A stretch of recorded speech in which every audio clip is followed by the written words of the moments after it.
제가 청년국장님으로 강신호 담임 목사님을 모시는 동안 했던 생각이 아주 짧게 이렇게 고백을 할 수 있겠습니다. 저렇게 연소한 나이에 어떻게 저런 균형을 이라는 생각을 함께 곁에서 동행하는 동안 늘 했습니다. 제가 20년 동안 이제 목회자로서 사역을 했는데요. 그렇게 사역하는 동안 많은 리더들을 만나 뵙고 그 리더 한 분 한 분을 통해서 많은 것들을 배웠습니다. 그런데 우리 강신호 담임 목사님 곁에 있는 동안 진짜 나이와 비교할 수 없는 균형을 이루고 계신 것 때문에 그 균형감을 담고 싶었습니다. 그런 목사님과 함께 동행하게 된 우리 교회 모든 성도님들 복 받으신 줄로 믿습니다. 대한민국을 대표하는 세계적인 교회로 세워져 가시기를 바랍니다. 오늘 저는 하나님께서 주신 예레미야서 1장의 말씀을 가지고 너는 아이라 말하지 말고 라는 제목으로 은혜를 나누기 원합니다. 우리 목사님께서 앞서 소개해 주신 것처럼 저는 23년 전 크리스마스에 한 가지 특별한 생각을 하게 되었습니다. 그것은 크리스마스에 이제는 사람들에게 선물하고 싶지 않다. 예수님 생신이시니까 예수님께 선물 드리고 싶다. 그리고 하나님께 2년 동안을 기도했습니다. 어떻게 해야 예수님께 선물 드릴 수 있나요? 신명기 31장에 있는 모세를 향해 하셨던 말씀을 통해 네가 너에게 주었던 모든 나의 말을 새 노래로 만들고 그 노래를 가르쳐 부르게 하여 그 노래가 누군가에게 마치 증인과 같이 되게 한다면 그것이 나에게 귀한 선물이 되겠구나. 이 마음을 주시는 거죠. 심장이 뛰었습니다. 그렇구나. 단 한 번도 울려지지 않았던 새 노래 한 곡이 나를 통해 울려질 수 있다면, 그리고 그 한 곡을 크리스마스 이브에 12시를 기다렸다가 예수님께 선물로 고백해 드린다면 귀한 선물이 되겠구나. 그 마음을 가지고 2년을 기도한 어느 날 새 노래가 기름 부어졌습니다. 그 첫 번째 노래가 이런 노래입니다. 주님 사랑합니다. 어제 들어본 것 같죠? 주님 사랑합니다. 주님 사랑합니다. 가사가 반복이거든요. 주님 사랑합니다. 그때 처음으로 8바디 이 노래를 쓰고 난 이후 20년 동안 저는 크리스마스 때마다 예수님께 새 노래 선물을 드리고 있습니다. 주님께서 기뻐하시는지 기뻐하지 않으시는지 알 수는 없지만 말이죠. 그러던 제가 20년 동안 사역을 하면서도 그렇게 노래를 할 수 있었던 이유에 대해서 오늘 성도님들과 함께 은혜를 나누려고 합니다. 제 아들 영우가 있습니다. 그 아이가 제가 일본 선교를 가기 전 5살 때 제가 한국에서 살았던 곳이 여기 삼성동입니다. 그 삼성동에 살던 집이 하필이면 마당에 있는 집이었는데요. 마당에 있는 집이 행복할 줄 알았습니다. 그런데 목회자가 가을이면 낙엽 매일 치우고 여름이면 매일 잔디 깎고 얼마나 힘든지요. 가을이었습니다. 낙엽이 떨어집니다. 또 떨어집니다. 또 떨어집니다. 얼마나 짜증이 나는지요. 다음 날도 낙엽이 여전히 깨끗하게 치웠는데 떨어져 있길래 낙엽을 쓸고 있었습니다. 해가 뉘엿뉘엿 치는 그 시간 말이죠. 그런데 갑자기 낙엽을 쓸고 있는 제 옆에 5살짜리 아들 영우가 아빠를 돕겠다고 빗자루를 들고 나온 것입니다.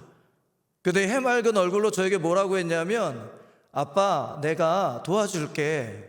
제 마음이 얼마나 흡족했는지요. 고마워. 그랬더니 영우가 도와준다고 하는 일이 뭔가 봤더니 제가 열심히 낙엽을 모아놓으면 가가지고는 다 휘집어 놓습니다. 영우야 그렇게 하는 게 아니야. 낙엽을 모아서 태워야 되는데 한 곳으로 모아야 되는 거야. 아빠가 모아놓는 곳에다가 다른 낙엽을 좀 모아놔. 그랬더니 이 아이가 응 그러더니 제가 모아놓은 곳마다 가가지고 전부 다 헤집어 놓기 시작을 합니다. 그렇게 1시간을 해놓으니까 제 마음에 어떤 마음이 들었냐면 영우야 이제 그만. 영우야, 이제 그만 도와줘도 돼. 배고프잖아. 들어가서 밥 먹어. 좀 쉬어. 힘들지 않아? 그때 영우가 뭐라고 하냐면 땀을 삐질삐질 흘리면서 아빠, 내가 도와줄게. 그 아이의 그 고백이 저에게는 기쁨이 아니더라고요.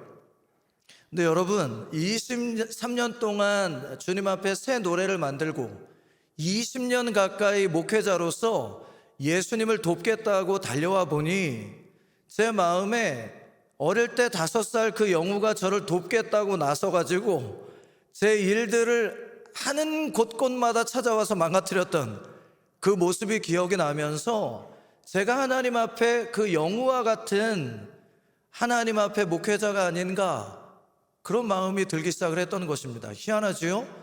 신앙생활이 깊어지고 오래되면 될수록 주님께 더 도움이 되어야 하는데, 희한하게도 시간이 깊어지면 깊어질수록 제가 하는 모든 노력들은 예수님의 사역을 방해하는 것처럼 느껴지고, 제가 주님을 돕기 위해 했던 여러 가지의 많은 일들의 결과는 결국 주님 앞에 도움이 전혀 되지 않는 것 같아서 저는 순간순간 울컥울컥 하는 것을 느끼게 되었습니다. 그리고 그 눈물의 결과는 무엇이었냐면, 주님 이제 그만할게요. 주님 이제 그만할게요. 제가 어릴 때에는 주님을 돕겠다고 마음껏 담대하게 고백을 했지만, 희한하게도 나이가 들어갈수록, 시간이 흘러갈수록, 봉사를 오래 했을수록, 목회자로 오래 섬겼을수록 이제는 주님을 돕는 것이 두렵습니다. 저의 노력과 열심이 오히려 주님의 일을 방해하는 것 같아서 말입니다. 그렇게 주님 앞에서 제가 기도를 하게 되었습니다. 그때 하나님께서 저에게 주신 말씀이 예레미야 1장 4절에서 7절까지의 말씀입니다. 첫 번째로 6절에 보니까 이렇게 부름받은 예레미야가 고백을 합니다. 내가 이르되 슬프도소이다 주 야훼여 보소서 나는 아이라 말할 줄을 알지 못하나이다 하니, 이 뜻은 근본적으로는 주님이 내게 부탁하신 사명을 이루기에는 저는 너무 부족합니다, 이렇게 받아들여집니다. 그런데 이 말씀을 제 삶에 적용해 보니 두 가지의 문장이 떠올랐습니다. 그 첫 번째는 지금까지 저는 예수님께서 쓰실 만큼 올바로 준비된 적이 없습니다, 이 고백이 되었습니다. 귀한 성도 여러분, 지금까지 예수님과 동행하는 동안 준비되신 적이 있으신가요? 주님이 나를 쓰실 수 있을 만큼 준비되었기 때문에 쓰임받으신 적이 있으신가요?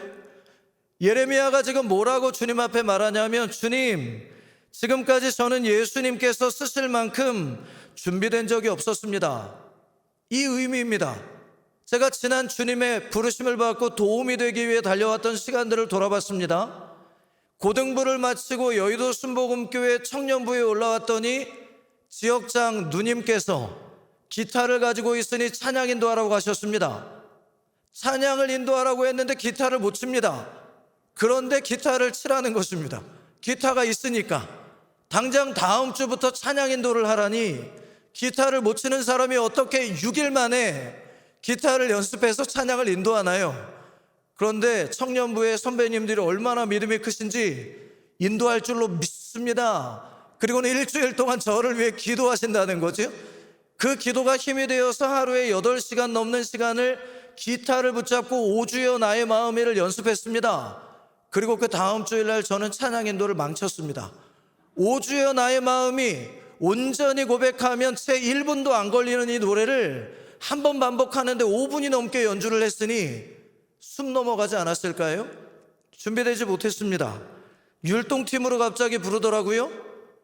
형제들 중에 춤추는, 예배 가운데 찬양을 몸으로 드리는 예배자가 있으면 좋겠다고, 주님 돕겠다고 달려갔습니다. 그런데 그때 영상을 지금도 보면 못 보겠습니다. 저는 그 당시에 잘하는 줄 알았습니다. 형제들 중에 가장 율동을 잘하는 줄 알았습니다. 그런데 지금은 그 영상들을 제 자녀들에게 보여주고 싶지가 않습니다. 주님께서 또 부르십니다. 회장단으로 부르시더라고요.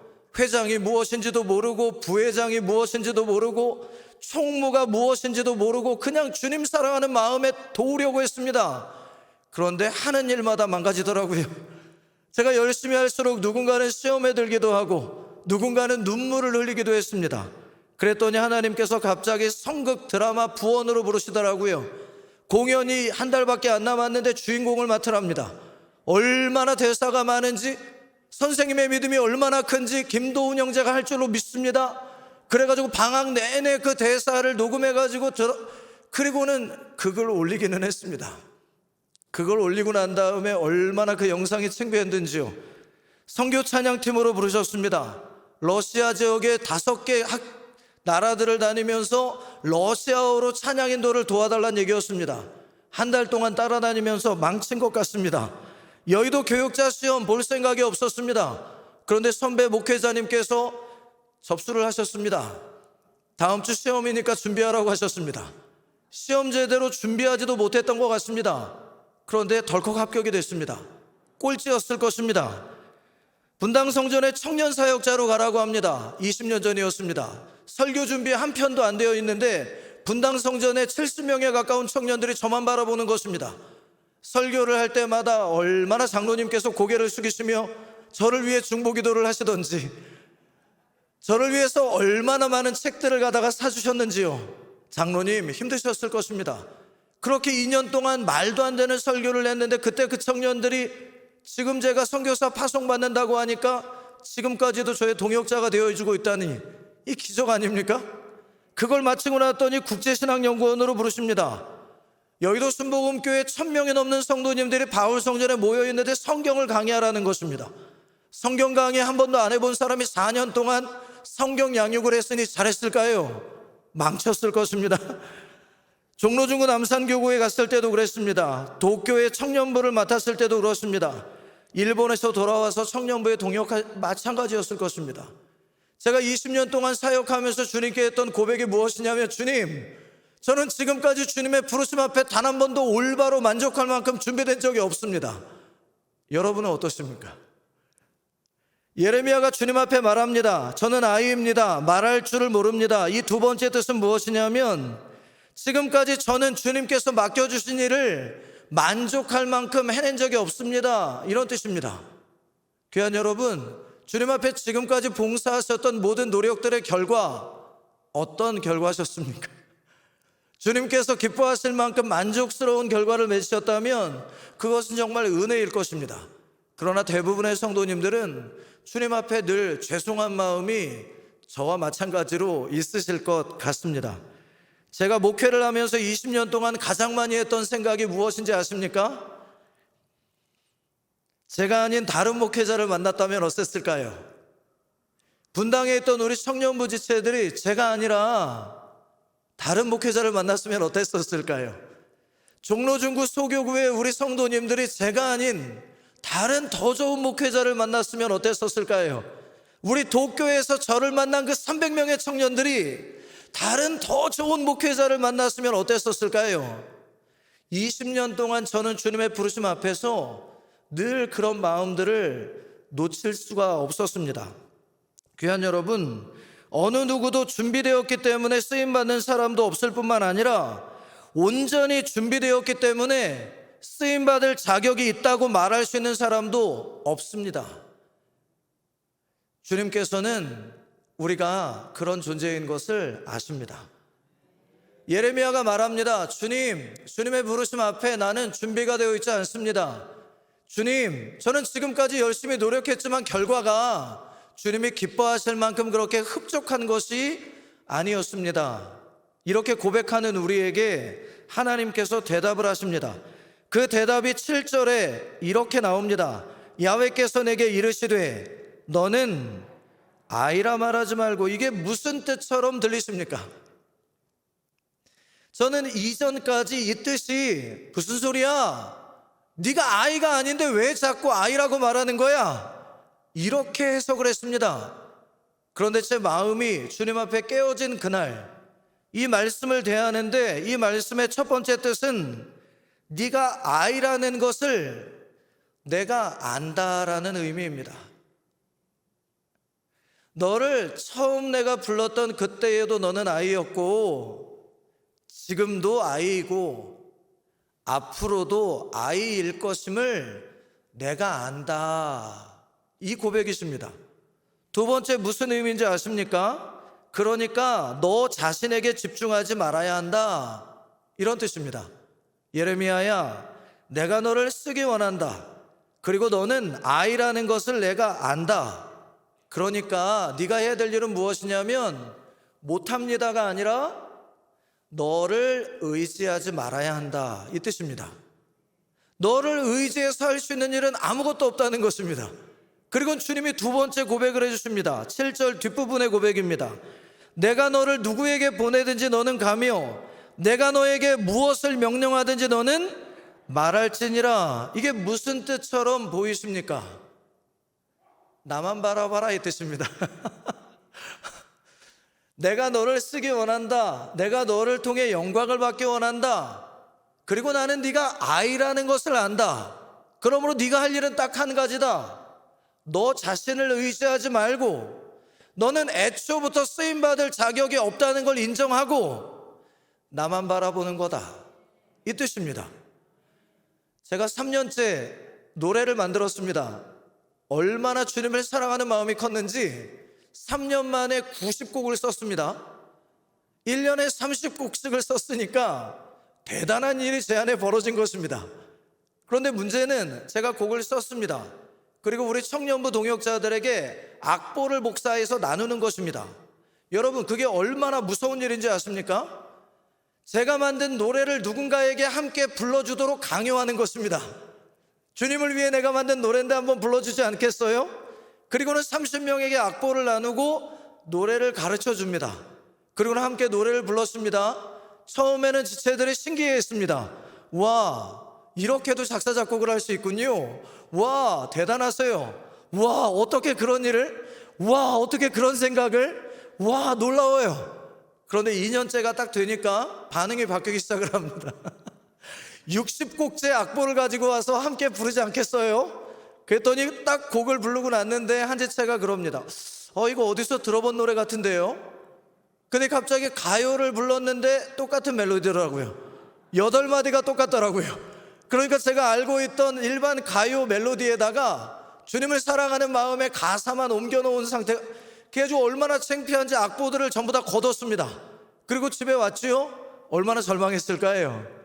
그래도 기도 가운데 힘을 주셨습니다. 그리고는 힘을 내어 또 곡을 씁니다. 그리고 악보를 나누었습니다. 그리고 불렀습니다. 그리고는 화장실로 갔습니다. 그런데 제가 볼일을 보고 있는 사이 밖에 왔던 형제 2명이 볼일을 보면서 얘기를 합니다. 제가 있는 줄을 몰랐던 거죠. 아, 이상하게 도훈 형이 만든 곡들은 다 거기서 거기야. 60곡을 함께 불렀는데 이 곡도 이 곡 같고 이 곡도 이 곡 같고 다 비슷비슷해가지고 지루해. 그러고 나갔습니다. 그리고 저는 거기에서 일어나지 못했습니다. 한참 동안을 앉아서 주님, 제가 이러려고 주님 앞에 주님을 향한 노래를 만들었나요? 주님, 여기까지요. 주님, 이제 그만이요. 한 곡이면 됐잖아요. 그 한 곡으로 시작했던 노래가 60곡이 됐으니 주님, 이제 주님을 향한 이 열정은 저만의 것인 것 같습니다. 이제 이 부르심 앞에 저는 그만 내려놓고 싶습니다. 그랬습니다. 그렇게 기도하고 있는 저에게 예수님께서 찾아오셨습니다. 그리고는 뭐라고 고백을 해주셨냐면, 도훈아, 오리털 베개 기억나냐? 그러셨습니다. 오리털 베개요? 오리털 베개 기억나냐? 네, 오리털 베개요. 저희 어머님 오리털 베개요. 저희 어머님에게는 평생 동안 베고 주무시는 오리털 베개가 있습니다. 그게 언제적 오리털 베개냐? 제가 어머님 배에 생겼을 때부터 베고 계신 오리털 베개입니다. 몇 년 됐을까요? 제 나이가 50이거든요. 여러분, 오리털 베개가 50년이 되면 어떻게 될까요? 베개를 베면 방바닥에 머리가 닿습니다. 쿠션이 없거든요. 그래서 어머님께서 그 베개를 베고 주무시는 게 저는 이해가 안 됐습니다. 그래서 제가 결혼하는 때에 어머님에게 정말 좋은 베개를 선물해 드리고 어머님께 이렇게 말했습니다. 엄마, 이거 버려. 엄마, 내가 더 좋은 베개 사드렸으니까 이거 버리라고요. 그랬습니다. 버리신 줄 알았습니다. 그런데 결혼을 하고 아내와 지내다가 어머님을 만나게 됐는데 어머님 베개, 제가 선물해드린 베개 위에 오리털 베개가 놓여있는 걸 봤습니다. 엄마 이거 뭐야, 아직까지 안 버렸어? 그럼 베개 2개가 있으니까 2개 베고 잔다? 그래서 어머님께 엄마 내가 버려드릴게. 그리고 오리털 베개를 뺏어가지고 이거를 버리려고 가지고 나가는데 어머님이 그거를 낚아채시는 거예요. 근데 그거를 품에다가 꼭 껴안더니 저보고 좀 앉아보래요. 앉았습니다. 그때 어머님이 웃으시면서 그러세요. 야, 이 베개가 어떤 베개인지 아냐? 그러세요. 몰라요. 그 낡은 베개 왜 안 버리냐고요? 그랬어요. 그때 어머님이 그러십니다. 야, 도훈아, 내가 너를 뵀을 때 일이다. 두통이 너무 심해가지고 잠을 못 잤다. 그게 1-2달이 지나가니까 사람이 죽을 지경이 되더라고. 그래서 네 아빠가 어떻게 했는지 아냐? 서울부터 제주도까지 병원이란 병원을 다 다니면서 내 두통을 치료해 보겠다고 애를 썼다. 그런데 치료하는 의사가 없더라고. 약이 없더라고. 아빠가 마지막 결정했던 게 뭐였냐면 가장 좋은 베개를 찾는 거였다. 그때 나왔던 신상 베개가 뭔지 아냐? 오리털 베개다. 다른 사람들 보리 베고 잘 때 나 오리털 베개 베고 잤다. 이게 얼마나 당시에 비쌌던 베개인지 아냐?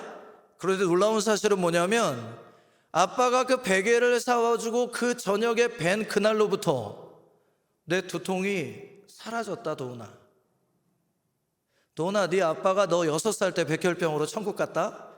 그리고 나한테 마지막 남긴 유언이 여보 내가 이렇게 이 땅에서 짧게 동행할 줄은 몰랐다고. 천국에서 만나기 원하니 예수님 믿고 구원받으라고. 불교 신자인 제 어머님에게 복음 전하고 가셨습니다. 그 아버지의 사랑을 잊지 않기 위해서 어머님은 아버지의 사랑이 담긴 그 베개를 베고 주무시는 것이었습니다. 그러면서 어머님이 그때 그 베개를 껴안고 저에게 뭐라고 고백해 주셨냐면 도훈아, 세상엔 정말 좋은 베개가 많다. 그래 네가 사온 것처럼 비싼 베개도 많아. 그런데 이 오리털 베개는 세상에 하나뿐인 거지.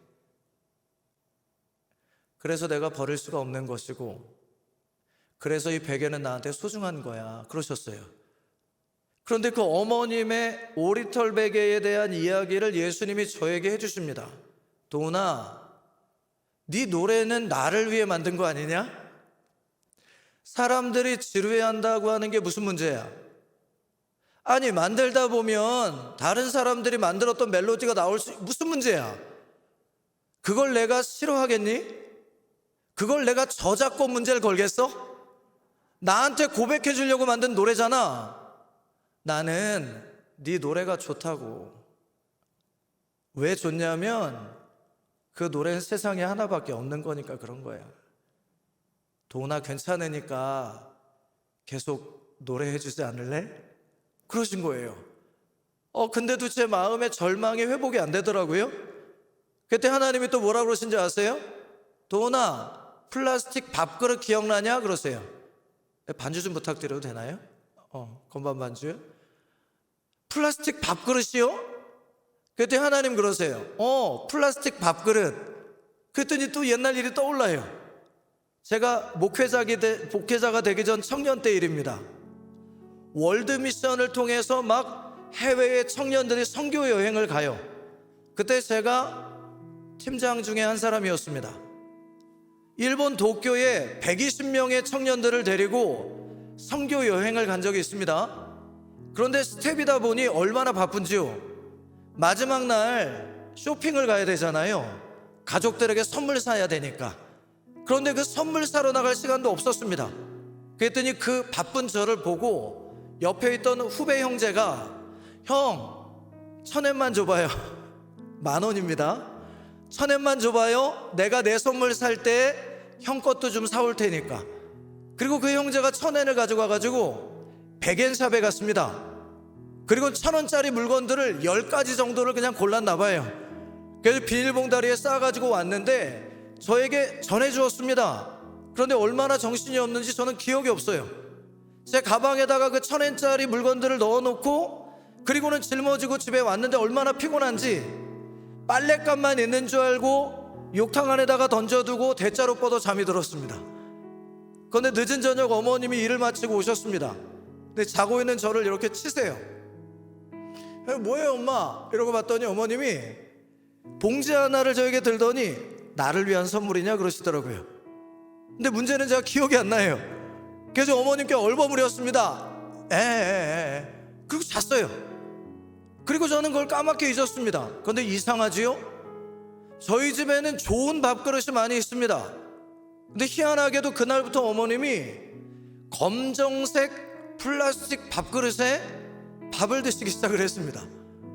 그런데 이게 6개월이 지나니까 어떻게 되냐면 밥을 퍼 담아서 밥을 딱 뜨면 색깔이 묻어나는 것이 색이 벗겨집니다.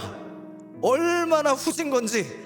그래가지고는 제가 이렇게 보다가 엄마 우리 집에 밥그릇이 얼마나 많은데 이거에 이렇게 먹냐고, 지금 보라고 색깔 묻어나는 거 이거 버리라고. 그때 어머니 밥상머리에서 뭐라고 하셨냐면 야 도훈아 기억 안 나냐? 뭐가요? 내 아들이 첫 선교여행 가서 사온 선물이다 이 녀석아. 우리 집에 밥그릇이 많지 맞아. 그런데 왜 밥그릇이 나에게 소중한지 아냐? 세상에 하나다. 색깔이 묻어나도 괜찮다. 나는 이 밥그릇이 좋으니까. 그리고는 그 색깔 묻어나는 밥그릇에 밥을 드십니다. 그때 기억이 떠오르게 하면서 예수님이 또 저에게 그러세요. 도훈아 나는 네 노래가 좋다니까. 사람들이 너의 봉사, 너의 열심, 너의 수고와 사랑을 뭐라고 평가하는지와 상관없이 나는 그냥 네가 좋다고. 나는 네 노래가 좋다고. 도훈아 그냥 나를 위해 노래해 주지 않을래? 그 사랑 고백 때문에 제 마음에 다시 꿈을 일으켜 주셨습니다. 그리고 난 후에 3년째 만든 곡이 보혈을 지납니다. 아까 부르셨던 주가 거기 거심으로라고 하는 곡입니다. 성령님 인정합니다라는 곡입니다. 아까 고백하신 나의 호흡이라는 곡입니다. 놀라운 일이 일어났습니다. 그 한 곡이 그 해에 만들어졌는데 1년 동안 악보만으로 전 세계에 있는 많은 나라의 언어로 번역이 되었습니다. 근데 저에게 메일이 오기 시작을 합니다. 한 산부인과 의사분이 저에게 메일을 보냈습니다. 보혈을 지나라는 곡을 만드신 분이십니까? 감사합니다 그러세요. 그래가지고 메일의 내용을 읽어보니까 어머님의 장래에 대한 이야기입니다. 제 어머님이 천국 가셨습니다 이렇게 글이 시작이 돼요. 그러면서 뭐라고 말하시냐면 제 어머님이 원래는 종교가 없으십니다. 어머님이 숨이 넘어가시는 그 순간에 제가 딸로서 어머니에게 마지막 복음을 전하고 있었습니다. 그런데 불교 신자인 우리 오빠가 어머님의 오른팔을 붙잡고 장례를 불교식으로 치러야겠다고 어머님을 마지막 설득하고 있었습니다. 제가 어머님의 왼손을 붙잡고 엄마 기독교 장례해야 됩니다. 엄마 천국 가야 됩니다. 그리고는 숨이 넘어가는 어머님의 양쪽 팔을 붙잡고 불교식 장례를 하겠다고 기독교식 장례를 하겠다고 아들과 딸이 막 울부짖으니 어머님이 무슨 말을 하겠어요? 그냥 아무 말도 안 하고 눈 감고 그렇게 숨을 거두시려고 하셨대요. 그래가지고 이 따님이 얼마나 마음이 급해졌는지 어머님 손을 붙잡고 울면서 찬양 불렀대요. 이게 보혈을 지나래요. 울면서 어머님에게 천국 가야 한다고 보혈을 지나를 불렀는데 딱 그 노래가 끝난 후에 어머니 뭐라고 하셨냐면 우리 딸이 믿는 하나님 나도 좀 믿어보자. 그래가지고 그 어머니 마지막 숨 넘어가는 순간에 그 따님이 결심기도하고 기독교 장례를 치르고 어머님의 구원 소식을 전하려고 보혈을 지나를 만든 사람을 찾아 헤맨 거예요.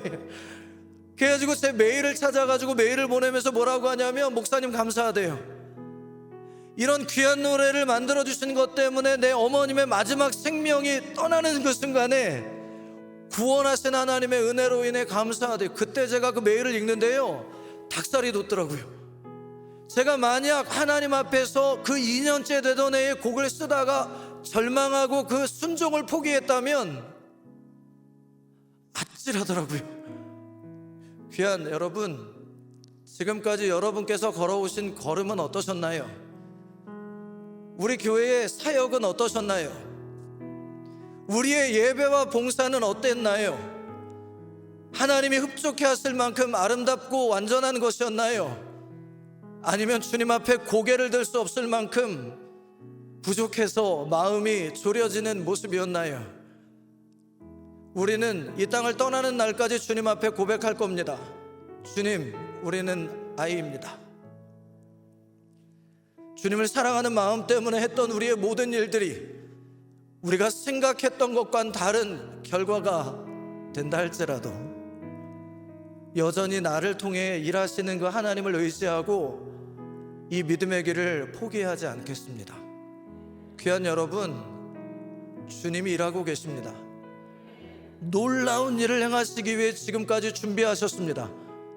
적어도 우리 담임 목사님과 사모님의 평생을, 이 교회를 준비되게 하신 것은 하나님의 놀라운 계획 때문인 것을 믿으시길 바랍니다. 오늘 말씀을 제가 여러분들에게 편지로 고백해 드리겠습니다. 사랑하는 딸, 사랑하는 아들, 너를 창조한 내가 너를 모르겠냐? 네가 얼마나 연약한지도, 네가 얼마나 눈물이 많은지도, 네가 얼마나 두려움이 많은지도, 네가 얼마나 허물이 많은지도, 네가 얼마나 부족한지도, 준비되지 못했는지도 내가 잘 알지. 그런 너를 내가 끝까지 포기하지 않는 이유는 나는 너의 모든 연약함을 아는, 그래서 그 연약함까지도 나의 뜻을 이룰 수 있는 너의 하나님이기 때문인 거야. 두려워하지 마라. 너 자신을 바라보며 낙심하지 말고 나를 바라보며 끝까지 걸어가는 거야. 한 걸음씩 천천히 걸어가다 보면 너에게 보여주기 원했던 나의 놀라운 일들을 너의 눈으로 이제 보게 될 거다. 사랑하는 아들, 딸, 곧 보자. 이 귀한 마음을 가지고 저는 선교지로 떠나려고 하고요, 이 귀한 교회를 세우신 하나님의 목적이 이루어지는 것을 선교지에서 바라보는 기쁨을 함께 누리겠습니다. 귀한 성도 여러분, 수고 많으셨습니다. 여기까지 걸어오시느라고. 그 연약한 중에도 꿈을 포기하지 않아 주셔서 감사합니다. 가슴에 손을 얹고 함께 주님의 마음, 나를 향해 고백하기를 원합니다.